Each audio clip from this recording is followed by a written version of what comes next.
Are the Rams having the season that they want? What can we expect from USC coming up next? How about UCLA? Tune in to the next episode of Sideline Sports Podcast.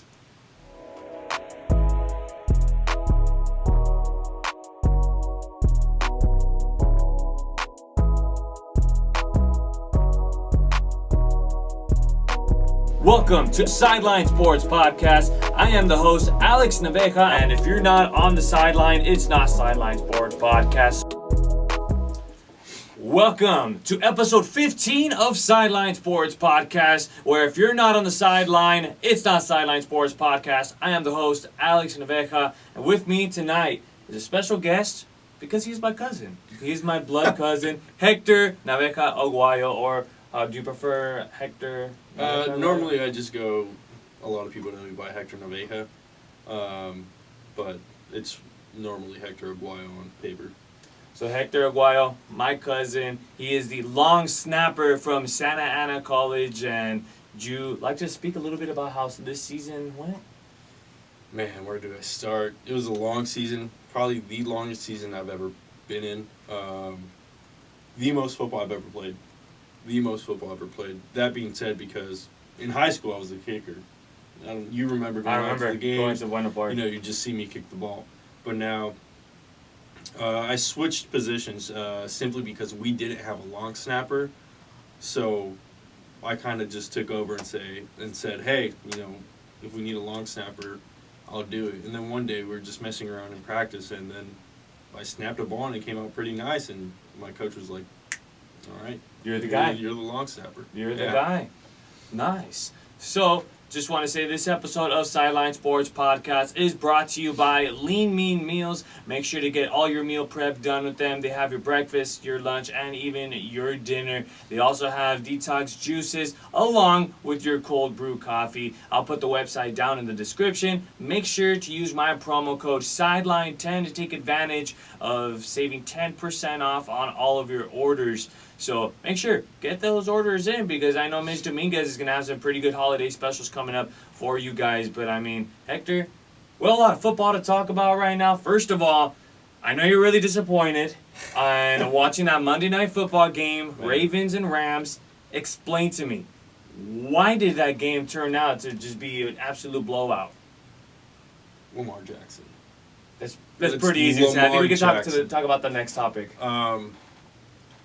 You simply can't. It's hard. It's hard stopping Lamar Jackson and the Baltimore Ravens at this point right now. They're on a roll. Their record's 8-2 or 9-2 now? Yes. 9-2. So it's really hard stopping a quarterback that's now comfortable in the pocket. And if he's, like I said, he's under pressure, he'll find a way out. A quarterback that knows how to get out of pressure, it's going to be a problem all around the league. And you were talking about earlier, before we were starting to record, how he has that style of as soon as they set the ball, they snap the ball, he usually checks his 3 targets of wide receivers, and if he doesn't have a target, that's when he gets out of the pocket. So my little knowledge of the quarterback position is the quarterback checks his first option, checks his second option. And if you're a mobile quarterback, by the time you don't see somebody open by the second, you're off. You're trying to find something. Because you have about maybe 3 seconds to let go of the ball. Tops 3 seconds. Other than that, you're going to get sacked. Mm-hmm. And it's basically just you're checking for 1 second, very quick second, your number 1 target, then you said your number 2 target for a second, and then number 3 targets for just a second. Pretty much.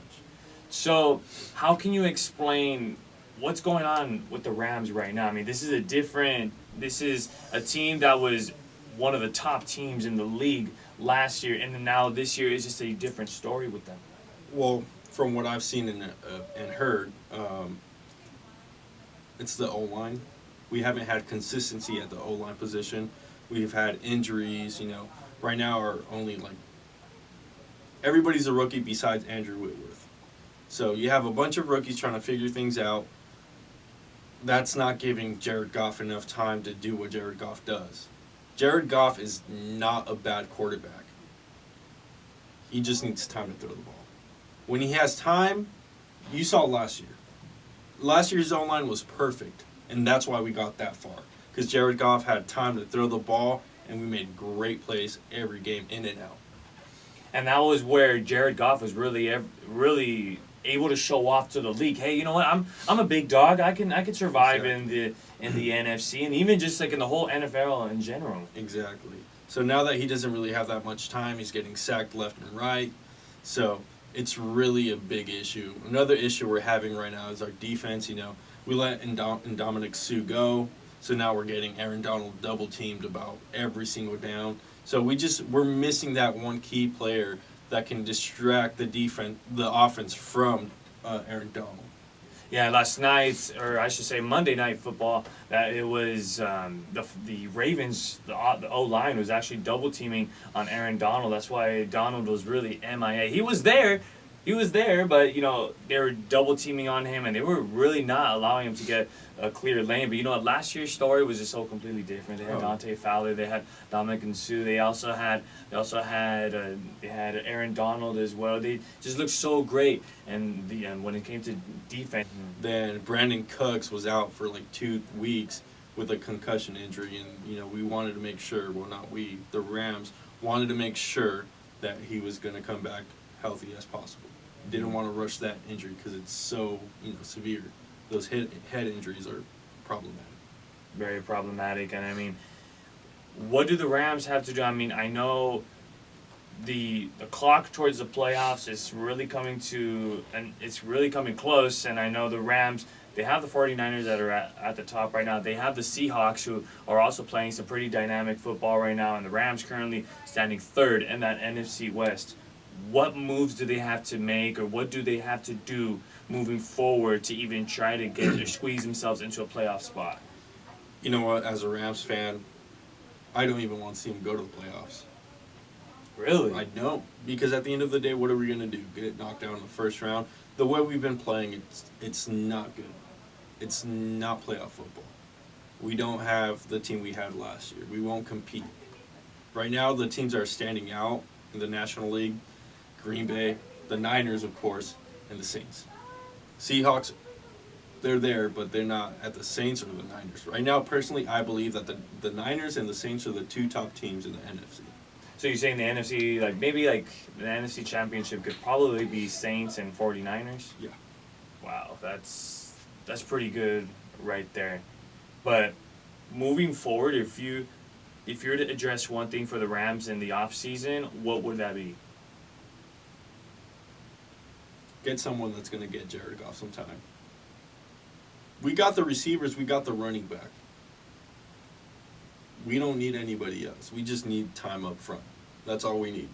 I think with a couple of decent O-line guys, we'll be set. We'll be back to the Rams that you guys know. There you have it, guys. The Rams, according to Hector, doesn't really want them to go to the playoffs. But, I mean, some moves do need to be addressed. But, I mean, some moves that need to be made. I mean, USC. I know there's going to be a move that we're going to talk about sometime during this talk. But we'll keep that. We'll stay tuned for that. But USC now.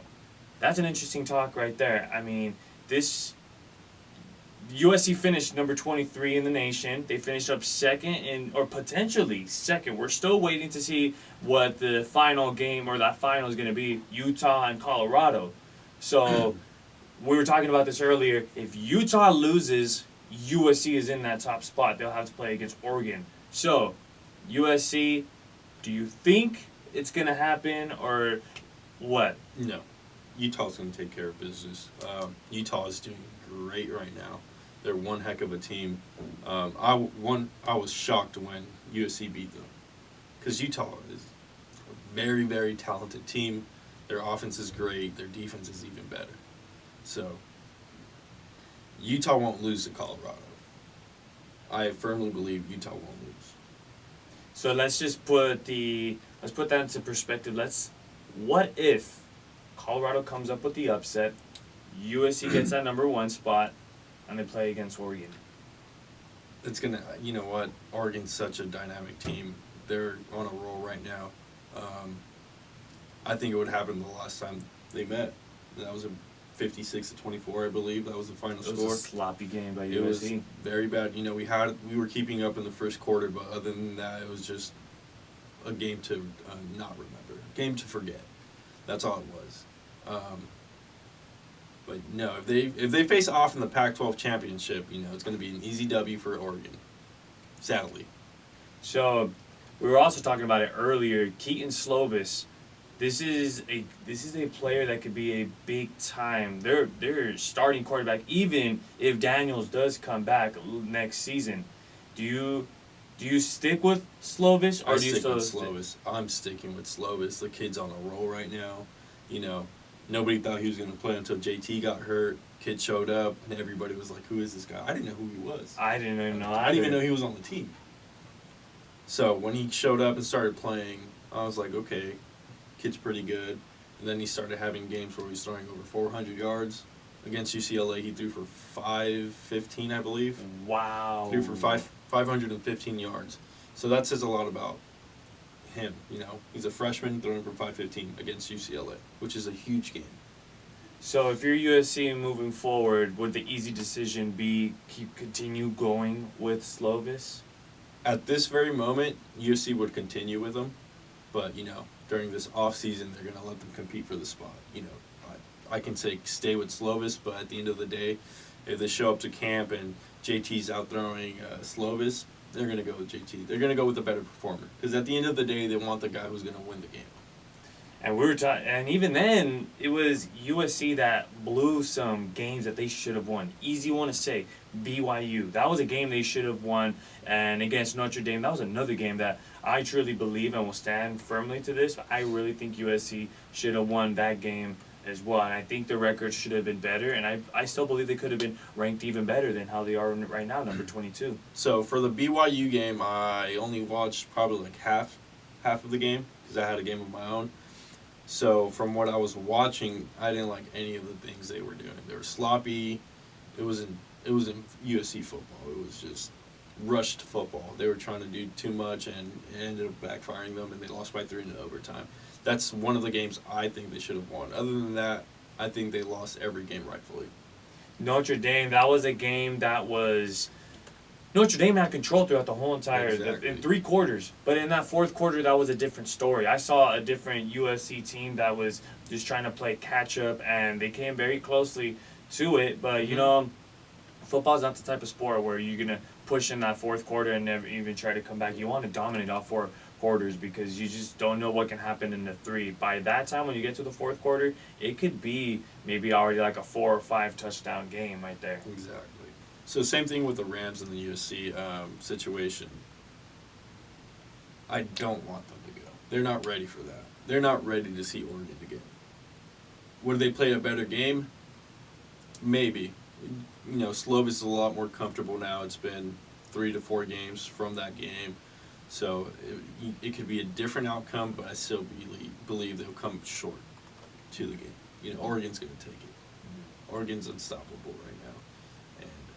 USC has no chance to win. Right. And what was it that Oregon did so well against USC? The air raid offense of theirs. That quarterback, Herbert, I believe that's his name. Incredible talent, I really don't know his stats, but I've seen some of his games and the things he does, and it's just like, wow, that's a great quarterback right there. Their offense, again, being explosive, running the ball when they can't throw. Their running backs that's probably the shortest running back I've seen at Oregon. And this kid's really, really explosive. Really, really good. So that gives them an option to open up the game. So we're actually going to take our first break here in Sideline Sports Podcast. But when we come back, we're going to actually talk a little bit about maybe potentially Urban Meyer coming to USC and how important of a move that would be for the Trojans as you're watching Sideline Sports Podcast. This is Hector Aguayo, the long snapper for the Santa Ana Dons, and you're watching Sideline Sports Podcast. Welcome back to Sideline Sports Podcast presented by Lean Mean Meals. Alex Navejan, with me is Hector Aguayo. And you know what, let's talk a little bit about the buzz, the rumor that's been going around with Urban Meyer, who could potentially be a candidate for the coaching staff for USC. Man, if we get him, we're winning a national championship in the next 4 years. Really, that big? If we That big get of a move? Urban, yes. If we get Urban, we're winning a national championship in the next 4 years. That's how big he is. A kid that knows football hears that name. I want to go play for him. I want to go play in California with Urban. USC. The USC, the name itself is big, but now you have a big head coach. It's a done deal. Our recruiting class is going to go up. You know, we're going to get big signings, and we're going to be able to compete with the big dogs. We're going to be competing with the top four. We're going to be able to compete with Alabama. We're going to be able to compete with Ohio State, Georgia, Clemson. We're going to be competing with everybody. Can you explain to the viewers that don't know who Urban Meyer is, what makes that name so significant in college football? Urban Meyer was one of the greatest coaches for Ohio State University. He won the national championship back in 2015, I believe, or 2014, with against Marcus Mariota and the Oregon Ducks. That's when Ezekiel Elliott was still at Ohio State. And for those of you guys that don't know, Ohio State, big time football school as well. They're always at least top They're 10. currently, I think they're either number 2 or number 3 right now. Guys, there you go. To be number 2 or number 3, and for USC to be ranked top 4. And you were saying back in 2004 that they were. That was the last time USC saw a championship, national championship. But at the time, that was when they were number 4. Was that correct? They were number 1 with Pete Carroll. There we go. They were number 4 in 2017. That's when Sam Darnold was there. And look at Sam Darnold now. He's the quarterback for the Jets right now, and big time name for USC. Whenever you mention the name Sam Darnold to a USC fan or coaching staff, they speak highly of Sam Darnold. I mean, the stuff that he's done for USC. Yeah. Back in high school, we would have gone on further to the championship game. We would have faced Sam Darnold, but we got eliminated by Tribuco Hills in the semifinals. Oh, imagine what that would have been like just playing against Sam Darnold. Oh, hey, I played against Sam Darnold, but hey, you know what? Things happen for a reason. And you know what else happens for a reason? I mean, UCLA finishing up in third place in that Pac-12 South division. And I mean, it was a very tough year for UCLA. And I mean, for all USC fans, I mean, that you guys are jumping for joy right about now. I mean, personally, I dislike UCLA from the bottom of my heart. But if we're talking about football and being just acknowledging them, they have potential to be a good team. They have a very young team. That's what the experts were saying on Saturday, this last Saturday. USC and UCLA have a very young core right now. I saw some really good talent on them. Really, number 2, really don't know his name, but that kid can play ball. He was really explosive, made some great plays. I think he was a punt return too, made some good returns. But UCLA just needs to up their recruiting class as well. Chip Kelly, once he gets it going, UCLA is going to be a danger to the college football world. And it was my understanding that you knew one of the wide receivers or played with? Corner. Oh, corner. There we go. Elijah Gates, he transferred into Buena Park High School my senior year. So he transferred in the spring, so I didn't get to play with them. But to the games I went, that kid's a baller. So can you see within the next couple of years the rivalry to be renewed with USC and UCLA and it being, a competition for that number 1 spot potentially? If we get Urban, there's not going to be a competition. It would be clear. There's not going to be a competition. USC, clear at the top of the There's Pac-12. not going to be a competition if we get Urban. We're going to be dominating the Pac-12 easily with Urban. I believe that. I truly believe if Urban comes in, it's a done deal for the Pac-12. Wow. And are you just saying, just flat out the whole entire college football world, the whole college football scene? They'll be ranked high, but, we still got, LSU. LSU's a great team. Joe Burrow with the Heisman. I think he's going to win the Heisman. You got Justin Fields at Ohio State. You got Lawrence at Clemson. And you got Jake Fromm at Georgia. Those are great teams. I'm not saying they're going to beat them with ease or beat them at all, but USC will be competing with them if Urban were to come. Mm-hmm. Now, how about UCLA? What was it that made their season such a tough one? And, we can all say that was a very downhill type of season for UCLA. Well, I really don't keep up with the UCLA games, but from what I saw on that Saturday game was they just need to pick up the tempo, pick up the pace, get the plays going. Simple plays, keep it simple for the kids. And, yeah, I think their defense was the most problematic thing on their team. I think there were a couple games where it was very high scoring for the opposing Yes. team. And, to talk about some positives for UCLA, I should say, they actually went on a 3-game winning streak to get their season going and actually making it a very close race as far as that number 2 spot in the Pac-12 South division. And it looked like they were keeping pace with USC at some point. Yeah, they were, but at the end of the day, you look back earlier in the games and they were getting blown out. They played Oklahoma. Oh, man. That was a game for stats for the players on Oklahoma because it was just going pretty bad for them. And then they played, I believe, they got only 3 points against, I forgot who they played, but they only scored 3 points that whole game. So their offense wasn't moving at all. I think they made adjustments, and that's what got them going into a winning streak because they adjusted and came out positive for them, but it wasn't enough to beat the Fighting Trojans. So you're pretty happy about that one? I mean, oh yeah, always. Oh, always happy. That's the one game out of the year that I want them to win. That and Notre Dame. Other than that, I'll care that they're losing, but if we beat those 2 teams, I'll be content. So you can go over for all the other teams, but when it comes to USC, UCLA, it has to be You don't lose to those schools. You don't lose to those schools. You ask any player that played at USC, any alumni, and you ask about Notre Dame, and you just give you a nasty look. Like, we don't lose to them. Same thing with UCLA. You don't lose to UCLA. So, just a final question right now. What is it that UCLA needs to improve on? I mean, quarterback-wise, or maybe defensively-wise, offensively, or special teams? What is it about UCLA that they got to move forward next year? Consistency. I think that's the only thing they're lacking. They get consistent. You start making plays. Keep the other team out of the end zone, and you'll find yourself finding success. So, the most important thing for them right now is just finding that consistency. Winning and winning and winning. Finding what you need to win against these opponents. Schools are getting better. They're recruiting. Not a lot of people don't want to go to UCLA. So, and you're facing teams that have a lot of talent. So you just got to find that talent that can match with that talent and just outcoach the other coaches. So there you have it, guys.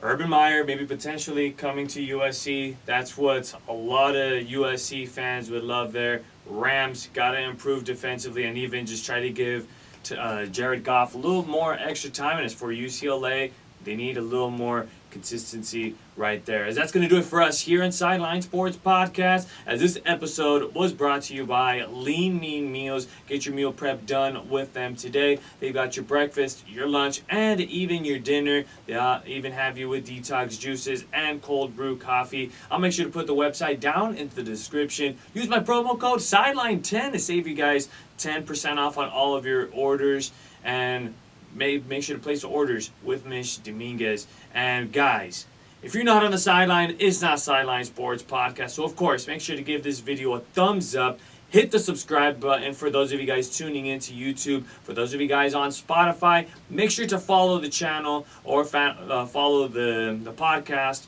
on Spotify. That is Sideline Sports Podcast. And again, thank you so much to Hector Aguayo. No, thank you, man.